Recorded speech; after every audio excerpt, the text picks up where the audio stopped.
যদি রুম ভাড়া না দাও তাহলে চলে যাও। ওই এলাকা আমাকে টিএমজেড এর কারো রুম ভাড়া দেয় না। আমরা কই যাবো? দোকান বাকিতে তেল আনতে গেলে কই তেল নাই, থাইকা কই তেল নাই, তাহলে আমরা কার কাছে যাবো? আমরা শৈলার গাম শুকানির আগে আমাকে ভাওনা দাওনা দেওয়ার দরকার এই উপদেষ্টার। আমরা বাচ্চা কাচ্চা নিয়ে ঈদ যাপন করতে পারি নাই, ফেডার অনাহারে মারতেছি, আমরা ফেডে ভাত নাই, সাধারণ ভাত নাই।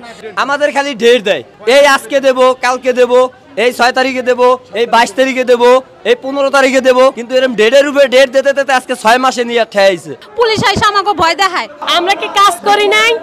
আমরা কি শ্রম দেই নাই? হ্যাঁ, কেন আমাদের পাওনা টাকাগুলো দিয়ে দিলে তো চলে? লাখ লাখ টাকা নিবে, আর আমাদের 15,000 16,000 টাকা মাস কামাই দিতে ওদের কষ্ট হয়ে যায়। কেন আমরা কি কাজ করি নাই? টাকা না দেওয়া পর্যন্ত আমরা এখানেই থাকবো, আমরা টাকা না নিলে ঘরে ফিরে যাব না। এখানে আজকে 2 দিন থেকে রমজান মাসে আমরা 7 দিন অবস্থান করে গেছি, রোজার মাসে শুধু সাদা শুকনা মুড়ি খেয়ে।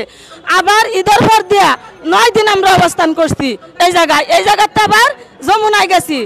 উপদেষ্টা আমরা সিদ্ধান্ত দিছে আমরা ভাওনা দাওনা 54 কোটি টাকা পরিশোধ করে দিবে, আমরা পরিশোধ করে নাই। আমরা পাইছি শুধু 18 কোটি টাকাতেও কিছু কম। আমরা এই টাকা পাইয়া আমরা না দিতে পারছি ঘর ভাড়া, না দিতে পারছি দোকান বাকি, না দিতে পারছি বাচ্চাদের স্কুলের খরচ, আমরা ঈদের একটা কোনো কিছু করতে পারি নাই। কিন্তু মালিকে সবই করছে, উপদেষ্টায় বাসাত সবকিছুই করছে, বাচ্চা কাচ্চা নিয়ে ফ্যামিলি নিয়ে ঈদ যাপন করছে। আমরা বাচ্চা কাচ্চা নিয়ে ঈদ যাপন করতে পারি নাই, কারণ আমরা গার্মেন্টস আমরা এত একটা নিষ্ঠি কইছি, মানে সরকারের চক্র আমরা অনির্দেশ হয়ে গেছি। সরকারে সবাই দেখছে কিন্তু আমরার পাশে কেউ খাড়ায় নাই। আমরা সব দেখতেছি ভুয়া, সরকার আমরা ভুয়া একটা ডেট দিছে, দিয়ে রাস্তা রাস্তা ঘুরাইতেছে। আমরা বৃষ্টিতে ভিজতেছি, রোদে শুকাইতেছি, ফেডার অনাহারে মারতেছি, আমরা ফেডে ভাত নাই, সাধারণ ভাত নাই। এই শ্রম ভবনটা খারে দিয়ে হয়েছে, আমরা শ্রমিকরা দিয়ে হয়েছে শ্রম ভবন নাম দিছে কি লাগিয়া এই শ্রমিকরা দিয়া। এই যে উপদেষ্টার শৈলা যে পোশাকটা কারে দিয়া, আমরা শ্রমিকরা দিয়া। আমরা শৈলার গাম শুকানির আগে আমাকে ভাওনা দাওনা দেওয়ার দরকার এই উপদেষ্টার। সে কি করছে? সে দায়ভার নিছে, মালিকের বাড়ি গাড়ি যা আছে কলকারখানা বেচে আমরা টাকা পরিশোধ করবে। কিন্তু এই ফলে দেখা গেছে ব্যানার টানাইছে ঠিকই, সরকারের আন্ডারে সবকিছু আওতায় নিয়ে আইছে। তাইলে আমাকে 54 কোটি টাকার হিসাব আমাকে বকেয়া বেতনের পাওনা দাওনার ইয়া কই গেল? আমরা তো পাওনা দাওনা পাই নাই, আমরা পাওনা দাওনা তো বুঝাই নাই, তাহলে সরকারের আওতায় কিভাবে গেল এটা আমরা চাই।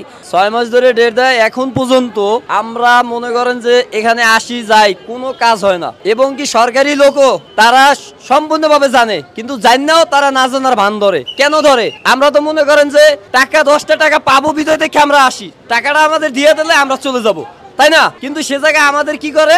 আমাদের খালি ডেট দেয়, এই আজকে দেব, কালকে দেব, এই 6 তারিখে দেব, এই 22 তারিখে দেব, এই 15 তারিখে দেব, কিন্তু এরকম ডেটের উপরে ডেট দিতে দিতে আজকে 6 মাসে নিয়ে ঠেয়াইছে। বেতন পাবো 3 মাসের, আর এদিকে যদি আমরা রানিং ধরি তাহলে আরো 4 মাস যোগ দেন, তাহলে কত? 7 মাস। এই 7 মাসের স্যালারি আমরা পাবো। আর 10 বছর ধরে যে আমরা চাকরি করছি এর কোনো মূল্য তাদের কাছে নাই। যদি এদের কোনো মূল্য থাকতো তাহলে আমাদের টাকাটা আমাকে পরিশোধ করে দিত।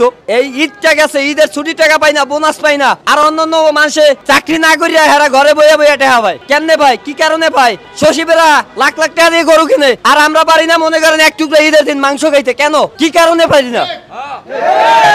কি কারণটা কি আমাদের? আমাদের দুঃখটা আপনারা কেউ দেখেন না। আজকে না খাইয়ে আমরা রাস্তায় পড়ে থাকি গার্মেন্টস শ্রমিকেরা, আর এক একজনে 20 তলা 22 তলা বিল্ডিং এর উপরে এসি রুমে বাতাস খান। আর এই যে বর্তমান রানিং এ যে সচিব আমাদের দায়িত্ব নিছিল, হে হলে বড় চোর। কারণ কিসের জন্য?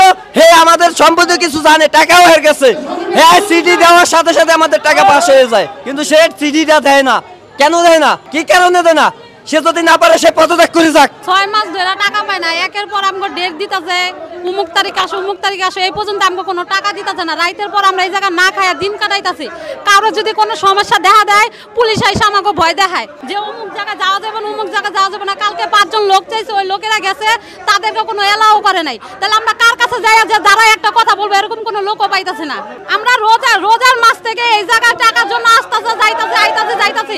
বাড়িওয়ালা বলছে এই মাসে যদি রুম ভাড়া না দাও তাহলে চলে যাও। ওই এলাকা আমাকে টিএমজেড এর কারো রুম ভাড়া দেয় না। আমরা কই যাবো? দোকান বাকিতে তেল আনতে গেলে কই তেল নাই, থাইকা কই তেল নাই, তাহলে আমরা কার কাছে যাবো? এখন তো কাজ করতেছি না, অফিসে তো বন্ধ করে দিছে। আমরা এখন বেকার, কোনো অফিসে যে আমরা চাকরি নিতে পারতাছি না।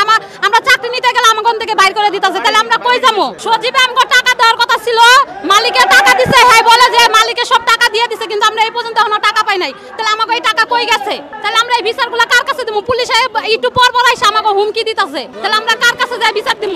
এরকম কোনো লোক পাইতাছে না যে বিচার দিব। আমরা কি কাজ করি নাই? আমরা কি শ্রম দেই নাই? হ্যাঁ কেন? আমাদের পাওনা টাকাগুলো দিয়ে দিলে তো চলে। আমাদের পাওনা টাকাগুলো দিয়ে দিলে আমরা আর এখানে আসতাম না, আমরা চলে যেতাম, এত কষ্ট করা লাগতো না, পুলিশদের কথা শোনা লাগতো না, অন্যান্য মানুষের লাঠিচার্জ খাওয়া চলতো না। সেনাবাহিনীর বাড়ি খাই, পুলিশের বাড়ি খাই, প্রশাসনের বাড়ি খাই, জেনে যে আমাদের জায়গা হয় না কেন? আমাদের কি মা বোন নাই? আমাদের কি সংসার নাই, সন্তান নাই, এদের লেখাপড়া নাই? এরা বড় বড় বিল্ডিং এ বসে বসে লাখ লাখ টাকা নিবে, আর আমাদের 15,000 16,000 টাকা মাস কামাই দিতে ওদের কষ্ট হয়ে যায় কেন? আমরা কি কাজ করি নাই? কেন আমাদেরকে এত ভোগান্তি করতে হয়? আমরা এত ভোগান্তি করতে পারি না? আমাদের টাকা পাওনা, আমাদের পাওনা দিয়ে দেখ, আমরা এখান থেকে চলে যাব। আমাদের পাওনা দিবে, আমরা এখান থেকে চলে যাব। না দিলে, যতদিন না দেয় আমরা অতদিন এখানেই থাকবো। কোনো বেতন দেয় না, খালি ডেট দেয় না, কিন্তু 6 তারিখ দেওয়ার কথা ছিল, দেয় নাই। কোনো আমাদের ডিসিশন নাই। আমরা আজকে 2 দিন থাকি এখানে পড়ে আছি, কোনো খোঁজ খবরও নেয় না সচিবেলা, কোনো মালিকেরও খোঁজ নাই, কোনো সরকারেরও খোঁজ নেই, কোনো সচিবেরও খোঁজ নেই। তা আমরা টাকা চাই, টাকা না দেওয়া পর্যন্ত আমরা এখানেই থাকবো। আমরা টাকা না নিলে ঘরে ফিরে যাব না, আন্দোলন চলতেই থাকবে।